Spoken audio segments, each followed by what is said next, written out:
शिंदेंना सर्वात मोठा झटका, दोन बडे नेते विरोधात उभे। आज शिवसेनेची सुप्रीम कोर्टात सुनावणी।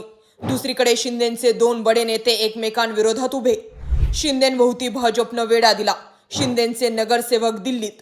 हॉटेल पॉलिटिक्स महागात पडणार। शिंदे खेळतात तो खेळ रिस्की। भाजपच्या नादाला लागायला प्युअर व्हाईट कॉलर हवी।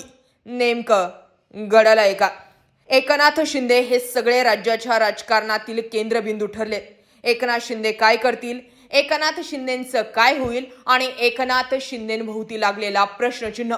कारण मुंबई जी ठाकरेंनाही हवी होती, मुंबई जी शिंदेंनाही हवी होती आणि मुंबई तीचे जी फडणवीसांनाही हवी होती, त्या मुंबईचा महापौर कोण होणार हे ठरवण्याआधीच एकनाथ शिंदे त्यांचे नगरसेवक घेऊन हॉटेलमध्ये जाऊन बसले आणि त्यानंतर कालची बातमी मिळाली की हे नगरसेवक हॉटेलमधून बाहेर पडून दिल्लीला पोहोचले।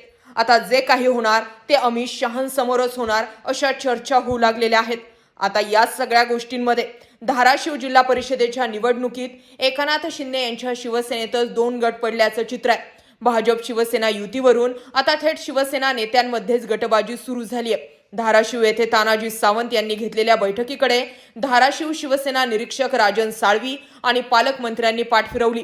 एकीकडे मुंबईत पालकमंत्री प्रताप सरनाईक यांनी भाजप शिवसेना युती म्हणूनच निवडणूक लढवणार असल्याचं जाहीर केलं आहे। मात्र दुसरीकडे धाराशिव जिल्ह्यात वास्तव वेगळंच दिसतंय। शिवसेनेचे आमदार तानाजी सावंत हे जिल्हा परिषद निवडणुकीसाठी स्वतंत्र उमेदवार उभे करत असल्याची ठोस माहिती अशी समोर आली आहे आणि त्यामुळे आता या ठिकाणी सुद्धा शिंदे गटातील आमदार मंत्री एकमेकांविरोधात उभे असल्याचं दिसून येतंय। या सगळ्यांमध्येच आज शिवसेनेची सुप्रीम कोर्टामध्ये सुनावणी होणार आहे। 37वा नंबर हा शिवसेनेच्या सुप्रीम कोर्टातील सुनावणीचा आहे।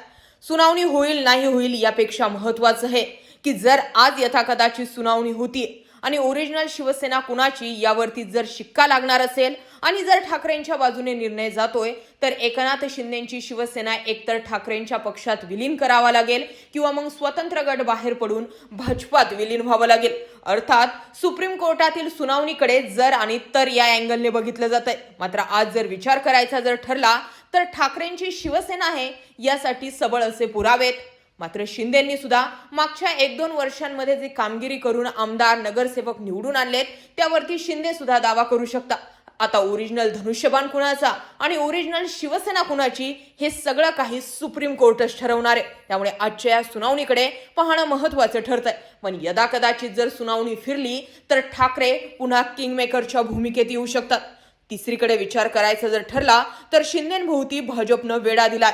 शिंदेंचे नगरसेवक जरी दिल्लीमध्ये गेलेले असले तरी सुद्धा गणेश नाईक आणि इकडनं रवींद्र चव्हाण यांनी अगोदरच ठाण्याकडे सुद्धा नाकाबंदी केलंय। ठाण्याकडे एकनाथ शिंदेंना संपूर्ण बहुमत असताना तिथे 2.5 वर्षांसाठी महापौरपद आम्हाला मिळावं असं तेथील स्थानिक आमदारांचं म्हणणं आहे आणि त्यामुळे मुंबईत जर हॉटेल पॉलिटिक्स करायचं असेल तर मग तेच पॉलिटिक्स ठाण्यातही होईल, तेच पॉलिटिक्स इतर जिथे शिंदे जिंकून आले तिथेही होईल। या मुद्द्यावरती लढायला आता शिंदे तयार असतील का हाही प्रश्न आहे।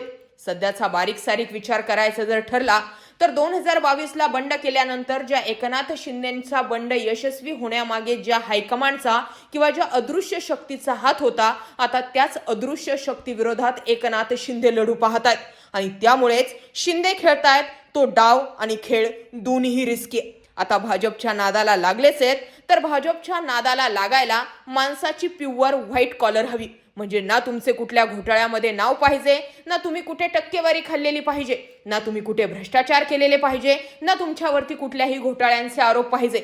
जर तुमचे हात दगडाखाली नसतील तर मग भाजपच्या नादाला बिनधास्त लागा, पण जर तुमचेच हात दगडाखाली असतील तर मात्र भाजपच्या नाद करायला नको अशा चर्चा होताना दिसतात। आता शिंदेंसमोर हे प्रश्न असणार आहेत की भाजपचा नाद केलाय किंवा भाजपच्या नादाला लागलोच आहेत तर आपल्या किती मंत्री, किती आमदार किंवा आपली स्वतःची व्हाईट कॉलर आहे का? या सगळ्या घडामोडींकडे तुम्ही कसं पाहता कमेंट सेक्शनमध्ये जरूर व्यक्त व्हा। अशाच माहितीपूर्ण व्हिडिओसाठी आपले चॅनल आवर्जून सबस्क्राईब करा। जय महाराष्ट्र।